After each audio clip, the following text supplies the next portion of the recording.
शं वरुणः शन्नो भवत्पर्यमा शन्न इन्द्रो बृहस्पतिः शन्नो विष्णुरुक्रमः ॐ शान्ति शान्ति शान्तिः।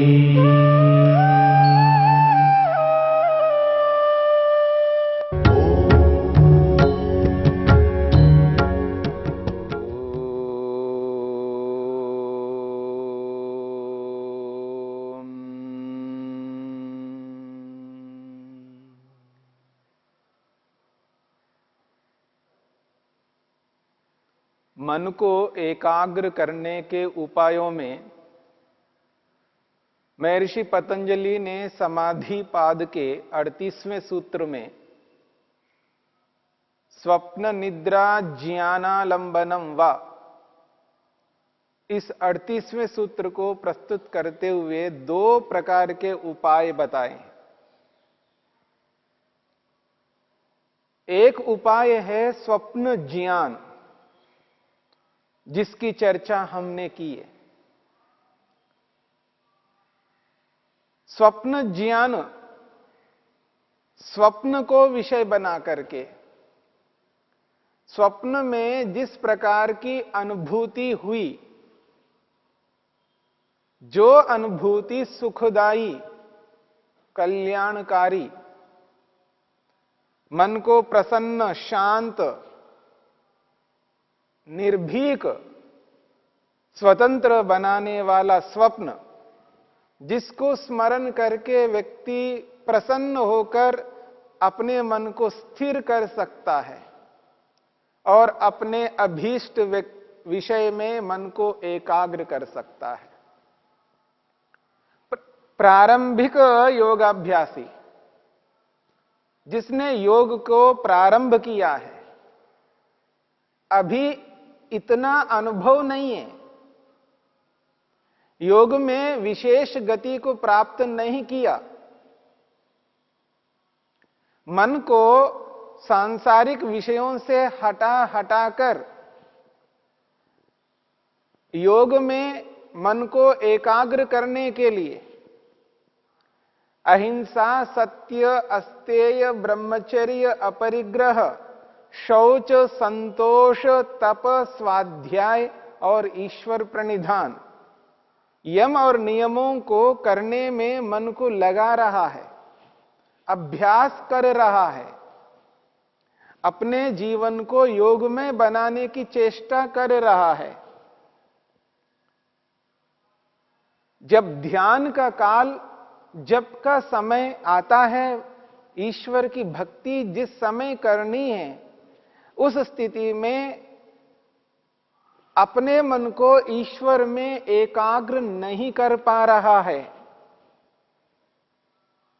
अलग अलग उपायों को अपनाता हुआ मन को टिकाने का प्रयास करता है। कभी कोई उपाय कारगर हो पाता है, कभी कोई उपाय कारगर हो पाता है। एक ही उपाय हर समय हर स्थिति में कारगर हो जाए, प्रारंभिक योगाभ्यासी के लिए बहुत कठिन है। इसलिए प्रारंभिक योगाभ्यासी परिस्थिति विशेष में अपने ज्ञान के स्तर के अनुसार, व्यक्ति अलग अलग उपायों को अपनाता हुआ अपने मन को ईश्वर में एकाग्र करने की चेष्टा करता है। इन समस्त स्थितियों को ध्यान में रखते हुए प्रारंभिक योगाभ्यासी की जो मानसिक स्थिति है, मानसिक स्थिति को ध्यान में रखते हुए, उसके ज्ञान के स्तर को ध्यान में रखते हुए, उसके अभ्यास को, उसके अनुभव को ध्यान में रखते हुए महर्षि पतंजलि ने अलग अलग उपायों को प्रस्तुत किए हैं। उन उपायों में ये जो 2 उपाय हैं, इस सूत्र में जो स्पष्ट कर रहे हैं महर्षि पतंजलि, स्वप्न ज्ञान और निद्रा ज्ञान। स्वप्न को विषय बनाना, उस स्वप्न को विषय बनाना है जिस स्वप्न में व्यक्ति को अच्छा लगा, अच्छी अनुभूति हुई और उस स्वप्न को और देखना चाहता है। वो स्वप्न टूटे नहीं, निरंतर चलता रहे, उसी स्वप्न में रहना चाहता है व्यक्ति। उससे उसको सुख आनंद मिल रहा है। ऐसे सुखदायी स्वप्न जितने भी हमने देखा है पहले, पिछले जीवन में कोई भी ऐसा स्वप्न हमने देखा है जिससे मन प्रसन्न हो सकता है, ऐसे स्वप्न को स्मरण करना, याद करना और याद करके अपने आप को उस स्वप्न के साथ जोड़ना है। और मन इधर उधर दौड़ लगा रहा था, विषयों की ओर दौड़ लगा रहा था, विषयों का जो उसके प्रति आकर्षण है, उसके प्रति जो लगाव है विषयों में, वो लगाव, वो आकर्षण, वो श्रद्धा कम हो जाएगी और इधर स्वप्न का विषय प्रमुख हो जाएगा। जब स्वप्न का विषय प्रमुख हो गया, मन स्वप्न में लगा हुआ है, तो मन अधिकार में आएगा। मन को देखने में, मन को पकड़ने में आसानी हो जाएगी। ज्ञान पूर्वक मन को अनुभव करता हुआ, ज्ञान पूर्वक मन को पकड़ता हुआ व्यक्ति आसानी से ईश्वर में अपने मन को लगा पाने में सक्षम हो जाता है।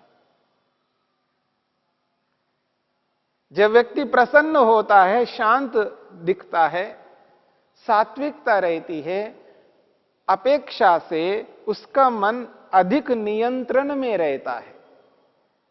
जब व्यक्ति चंचल रहता है, उद्विग्न रहता है, अशांत रहता है, उस स्थिति में उसकी अपेक्षा से मन अधिक अनियंत्रण में रहता है।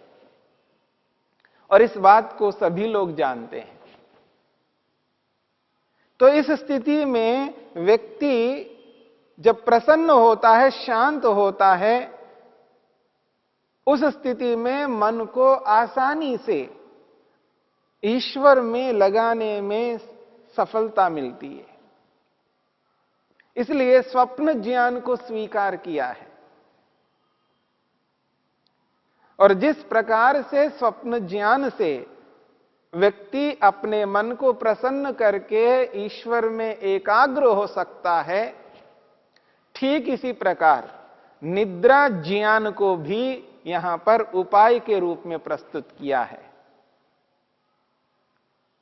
उस निद्रा को, उस नींद को भी स्मरण करना है जिस नींद में हमें अच्छी अनुभूति हुई है। जिस नींद में अच्छी अनुभूति हुई है उसको याद करना।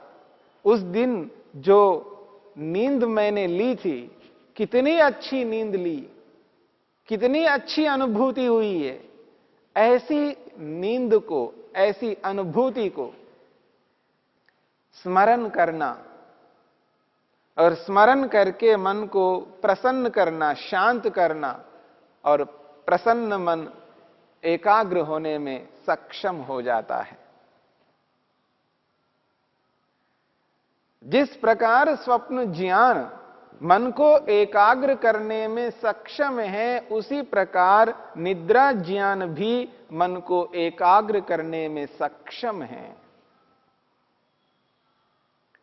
निद्रा ज्ञान यानी निद्रा में होने वाला ज्ञान, जानकारी, निद्रा में होने वाली अनुभूति, एहसास, यानी नींद में भी अनुभूति होती है, नींद में एहसास होता है, अनुभव होता है, नींद में ज्ञान होता है।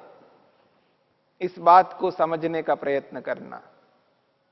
अक्सर मोटे तौर पर लोग कहा करते हैं नींद में किसी भी प्रकार का बोध नहीं होता, ज्ञान नहीं होता है। यानी निद्रा को ज्ञान शून्य माना जाता है। निद्रा को ज्ञान शून्य माना जाता है,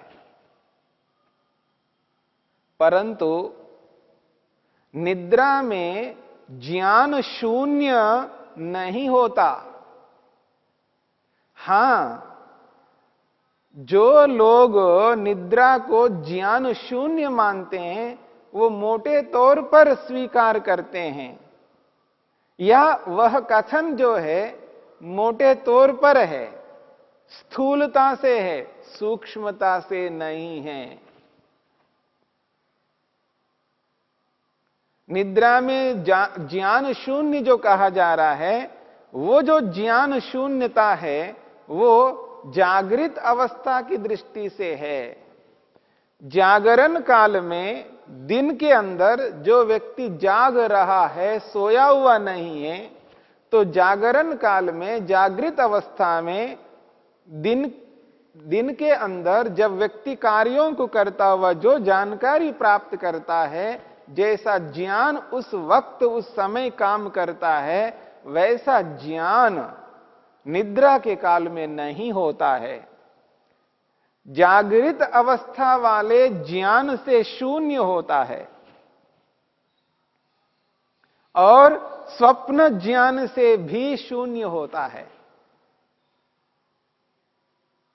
न तो जागरण की स्थिति है, जागृत अवस्था है, या न स्वप्न की अवस्था है। स्वप्न में जिस प्रकार का ज्ञान होता है उस प्रकार का ज्ञान निद्रा में नहीं होता है। जो लोक में ज्ञान शून्य कहा जाता है उसका अभिप्राय यही है, जागृत अवस्था, स्वप्न अवस्था, जागृत अवस्था में होने वाला ज्ञान और स्वप्न अवस्था में होने वाला ज्ञान, इन दोनों ज्ञानों से रहित है। इन दोनों प्रकार के ज्ञान निद्रा अवस्था में नहीं हो सकते। इस दृष्टि से वो ज्ञान शून्य है, ऐसा यदि कोई कहता है तो इसमें कोई आपत्ति नहीं है। परंतु यदि कोई ये कहे निद्रा में किसी भी प्रकार का ज्ञान नहीं होता है, जागृत अवस्था में होने वाला ज्ञान तो होगा ही नहीं, स्वप्न अवस्था वाला ज्ञान भी नहीं होगा, यथार्थ भी है, क्योंकि वो ना स्वप्न अवस्था है ना जागृत अवस्था है, निद्रा की अवस्था है। पर निद्रा की अवस्था में होने वाला ज्ञान को भी नकार दे, ऐसा नहीं हो सकता। यानी नींद में कोई ज्ञान नहीं होता है, किसी भी प्रकार की अनुभूति नहीं होती है, ऐसा नहीं कह सकते, क्योंकि निद्रा को भी वृत्ति स्वीकार किया है, निद्रा वृत्ति है। महर्षि पतंजलि ने इसी समाधि पाद के अंतर्गत जहां पर वृत्तियों की चर्चा की है, प्रमाण, विपर्यय, विकल्प, निद्रा और स्मृति, उन 5 प्रकार की वृत्तियों में निद्रा को भी एक वृत्ति स्वीकार किया है। वृत्तिरिति ज्ञानम, वृत्ति ज्ञान को कहते हैं।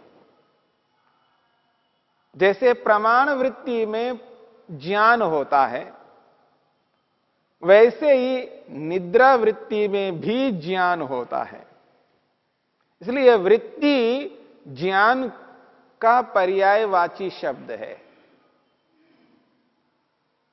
इसलिए निद्रा को वृत्ति स्वीकार किया है। यानी निद्रा के काल में ज्ञान होता है, जानकारी होती है, अनुभव होता है, अनुभूति होती है। हां, जागृत अवस्था वाला अनुभव अनुभूति नहीं होगी, स्वप्न अवस्था वाली अनुभूति अनुभव नहीं होगा, पर निद्रा वाली अनुभूति, निद्रा में जो आत्मा अनुभव करता है, वो तो अनुभव को स्वीकार करना होगा। इसलिए व्यक्ति जागने पर, नींद से उठने पर कह उठता है कि नींद अच्छी आई है, सुखपूर्वक सोया, या नींद अच्छी नहीं आई है, दुखपूर्वक सोया, अथवा बेखबर होकर के सोया, कुछ भी पता नहीं लगा, मूढ़ होकर के सोया। 3 प्रकार की अनुभूतियां होती हैं निद्रा में। और महर्षि पतंजलि ने वृत्ति के रूप में इस निद्रा को स्वीकार करके 5 वृत्तियों के अंदर निद्रा वृत्ति का स्वरूप बता दिया। समाधि पाद के 10वें सूत्र में निद्रा वृत्ति की परिभाषा की है। निद्रा किसे कहते हैं? अभाव प्रत्ययालंबना वृत्तिर निद्रा। अभाव प्रत्ययालंबना वृत्तिर निद्रा, इस 10वें सूत्र में निद्रा की परिभाषा की है। और इस सूत्र की चर्चा हमने आपके समक्ष की है कि निद्रा किसे कहते हैं, निद्रा की अवस्था क्या होती है, निद्रा में किस प्रकार की अनुभूति होती है, जागने पर उसका स्मरण क्यों आता है, स्मरण क्यों आता है, स्मरण के पीछे क्या कारण है, इन सारी बातों को लेकर के हमने विचार किया। इसलिए निद्रा को एक वृत्ति स्वीकार किया है, वो ज्ञानात्मक वृत्ति है। निद्रा में जानकारी होती है, आत्मा सुख का, दुख का या मूढ़ अवस्था का अनुभव करता है। इन तीनों अनुभवों को वृत्ति के रूप में महर्षि पतंजलि ने स्पष्ट किया है। इसलिए जागने पर व्यक्ति बोलता है सुखपूर्वक सोया। सुख की स्मृति के बिना, दुख की स्मृति के बिना, मूढ़ता की स्मृति के बिना जागने पर व्यक्ति ये नहीं बोल सकता कि मैं सुखपूर्वक सोया, दुखपूर्वक सोया, मूढ़ होकर के सोया। ये स्मृति के बिना नहीं है और स्मृति वृत्ति के बिना नहीं। यानी वृत्ति बने बिना स्मृति नहीं बन सकती, अनुभव किए बिना स्मृति नहीं बन सकती है, और स्मृति बनी है तो अनुभव हुआ है। तो ये जो जागने पर हमें याद आता है वो उसी अनुभव के कारण से याद आता है, क्योंकि स्मृति बनी है। स्मृति बनी इसलिए हम स्मरण करते हैं, और जहां स्मृति नहीं बनती वहां बिल्कुल स्मरण नहीं कर सकते। और स्मृति इसलिए नहीं बनी क्योंकि वृत्ति नहीं बनी, यानी वृत्ति उत्पन्न नहीं हुई, ज्ञान नहीं हुआ। इसलिए निद्रा को एक वृत्ति स्वीकार किया, ज्ञानात्मक वृत्ति है, नींद में अनुभव होता है।